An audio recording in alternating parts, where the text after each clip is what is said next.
Zoals opgelost twee.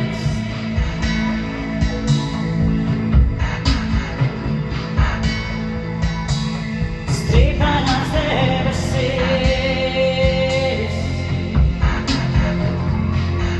Mannen zijn er slechts.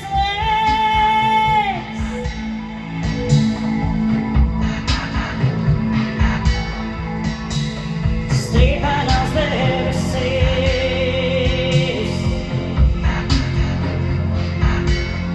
Kaarten steeds.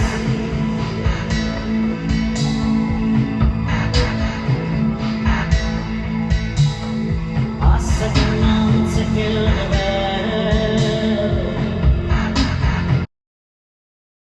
Guys, 1.25 billion. That's the number of bees that 1 teaspoon of the neonicotinoid pesticide thiamethoxam will kill. That's more bees than in all of North America. 1 teaspoon. It was Jonas Salk that said if all insects disappeared on this planet, life would end within 50 years. And if all humans disappeared from this planet, life would flourish within 50 years. So how is it that we can go out into a field and spray glyphosate? Have you ever seen a field that's been sprayed with glyphosate? It's an iridescent yellow. It is dead. Biodiversity is gone. So how does all this work? We spray pesticides that kill the insects and kill the pollinators. And we spray herbicides that kill the plants that provide the food for the pollinators. How can biodiversity be given a chance when we continue to use chemicals in our food system? The best way to protect biodiversity and to protect our pollinators is to remove chemicals from our food system. Now, organic may not be a perfect system, but at least it goes some way towards helping improve biodiversity and keeping chemicals out of our food system. So as always, thank you for your support. Without it, we wouldn't be here, and we really appreciate it. The beekeeping industry is in crisis over the shocking and unexplained deaths of hundreds of millions of bees over the last 8 months. Now, this could impact all of the U.S. as bees, called the backbone of agriculture, are responsible for pollinating, get this, more than a third of the nation's crops. CBS's Janet Shamlian in Savoy, Texas, has the story. This is what an unfolding disaster looks like in the U.S. beekeeping industry. Each of these hives can hold as many as 80,000 bees, but for reasons no one can pinpoint, the bees in all these hives and tens of thousands more have turned up dead. Have you ever seen it this bad? Never, not even close. The data is showing us that this is the worst bee loss in recorded history. Blake Shook is one of the nation's top beekeepers. He owns Desert Creek Honey and several other beekeeping businesses. If this is a multi-year thing, it'll change the way we consume food in the United States. That's a pretty significant statement. It's huge. It's huge. I mean, if we lose 80% of our bees every year, the industry cannot survive, which means we cannot pollinate at the scale that we need to produce food in the United States. Bees play a critical role in U.S. food production. In addition to making honey, they pollinate 75% of the fruits, nuts, and vegetables grown in the U.S. That's $15 billion worth of crops. Beekeeping groups say the losses may put as many as 25% of commercial operations out of business by year's end, with wide-reaching impact. I got a call from a friend who has 20,000 beehives at the start of winter, and he's at less than 1,000. And he said, this is it. I'm done. And I've had far too many of those calls in the past weeks. It's not just a beekeeper issue. This is a national food security issue.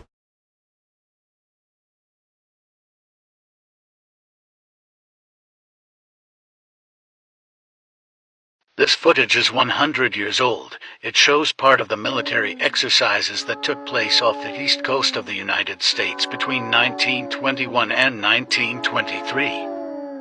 The Martin MB-2 airplane is emitting a trail of chemical smoke that rains down to the surface of the ocean, forming a dense smoke curtain hundreds of feet tall. The smoke is created from a highly toxic chemical called titanium tetrachloride. It's a colorless liquid that reacts with air moisture to form the smoke you see here, which consists of hydrated titanium acid and hydrogen chloride. It is dangerous to work with, an irritant to respiratory systems, and can corrode metal. It's not hard to imagine how this process of delivering huge chemical payloads by airplanes at altitude would be important to later developments in geoengineering and cloud seeding. If they were doing this 100 years ago, imagine what they can do now.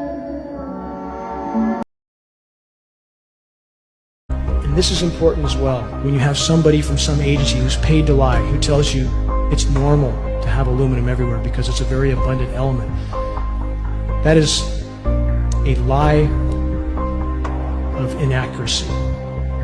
Aluminum is very abundant in the environment, yes, but it does not exist in the environment in free form. It doesn't exist in free form. It must be mined and refined and sprayed for it to be scattered everywhere in the environment, and that's exactly what's happening. It's not just the bees that are dying. Every single one of us is being contaminated. These materials are bioavailable. They're building up in our systems, and it doesn't matter whether you believe it or not. It doesn't matter. It's a fact. We have the lab test to prove it. There will be no hiding this issue much longer.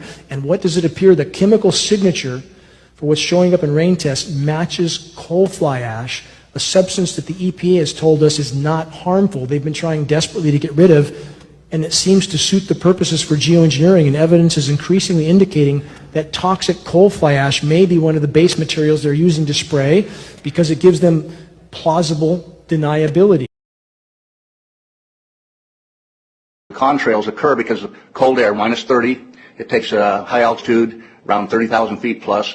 There's carbon dioxide and water vapor in that exhaust. That turns to ice crystals, and that's what you see, the white stream behind it. Those white crystals of ice warm up, dissolve, and the smoke goes away.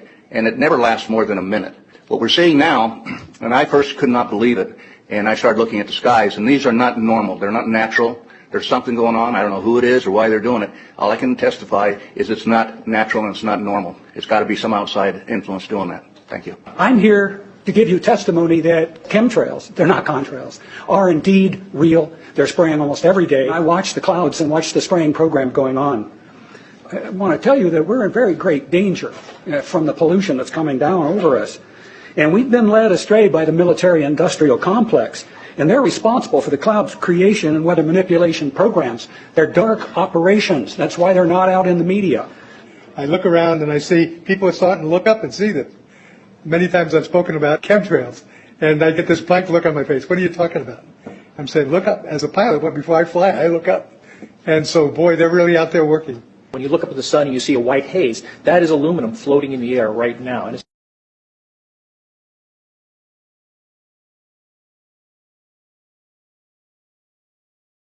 I could see that there was a game going on here to pump up the pandemic's risk so that there would be a need, a public desire for a vaccine. If you actually paid attention to how the PCR was behaving and how they were overcalling this disease, you would have barely noticed this pandemic. The COVID pandemic that came through was predominantly human-induced death. It was not that people weren't dying from the virus. They're dying from what people's reaction to the virus. Like they're putting them on remdesivir, putting them on ventilators, taking away antibiotics, not letting them use ivermectin.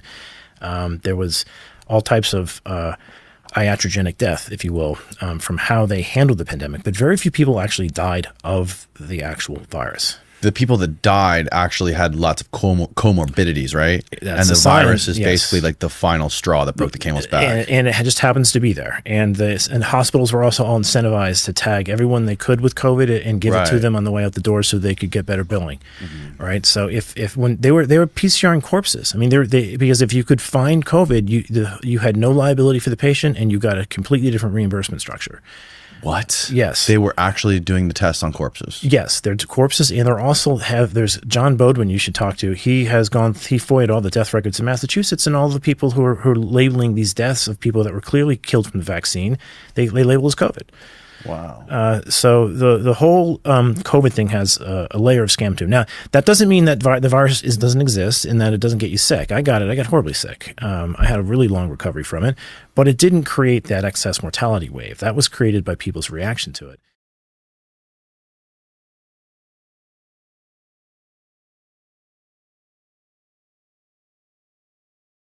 The number of Ukrainian registered Porsches, Astons, whatever, in Monaco is massive. This is a country in the middle of a 4-year-long existential war. You would think people would be poor, but they're richer than ever. Not the people of Ukraine, but the people buying Aston Martins in Monaco and, spending $10,000 on dinner in Courchevel. That money is your money, my money. Does anyone care? But you and I know that some people make a lot of money out of war. War works for some people.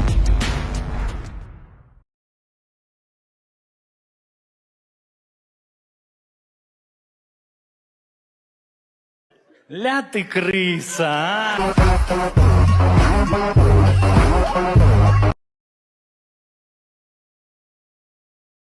Ekonomika un arī parāds mums nav pats augstākais. Es domāju, tas ir ļoti būtiski, tāpēc nevajag mānīt vienam otru.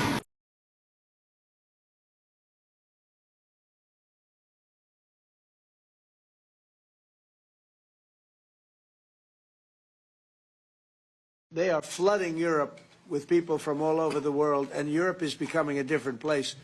And I tell the leaders all the time, you better stop or you're not going to have Europe anymore. It's a very dangerous thing they're doing. May I have a reflection on that? So on migration issue, just for clarification, in Hungary, the number of illegal migration is like that, zero. Because we have a crystal clear system. If somebody would like to come to Hungary, first he should ask for that. If he gives the permission, they can step in. Nobody can step on the territory of Hungary without having a permission from the Hungarian authorities. This is the regulation, simple, well working. What is the consequence of that? We are under sanctions, financial sanctions of European Union, because we don't let the illegal migrations to come to Hungary and to the European Union as well. So we have to pay, just to inform you, we have to pay every day 1 million euro as a punishment to the Brazilian budget, because we stopped the migrants. This is the absurd world we are living now in Europe. Ekonomika un arī parāds mums nav pats augstākais. Es domāju, tas ir ļoti būtiski, tāpēc nevajag mānīt vienam otru.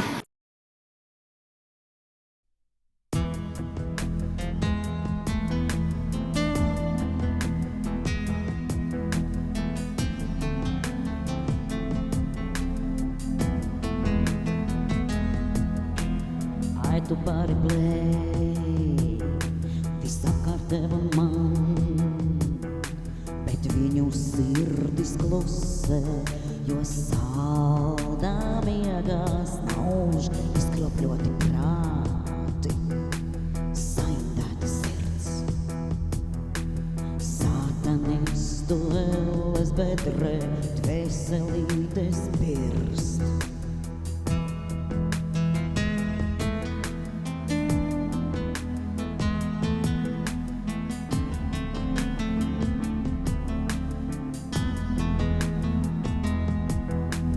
Mazos bērnus bērnu dārzos, grib mācīt, kā sevi samīlēt.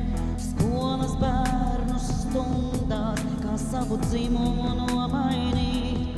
Šie izkropļotie prāti, šis saindētās sērdēs, pašā ēles mekalē, grib, lai dvēseles krīt. Globālisti rullē, aitas līdzi balē, tikai cilvēks mami klusē, šajā sātana izrādē. Globālisti rullē,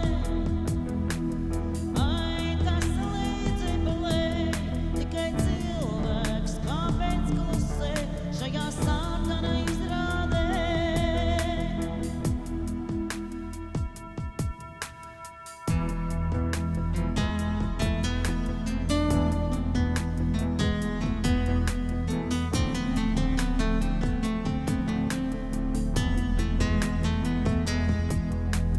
Ķēžu suņi augstos krēslos, grib visu kontrolēt.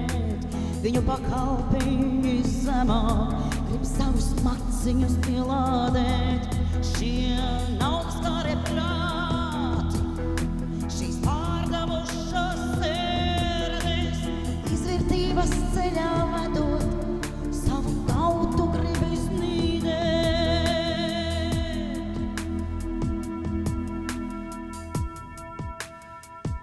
un tāpēc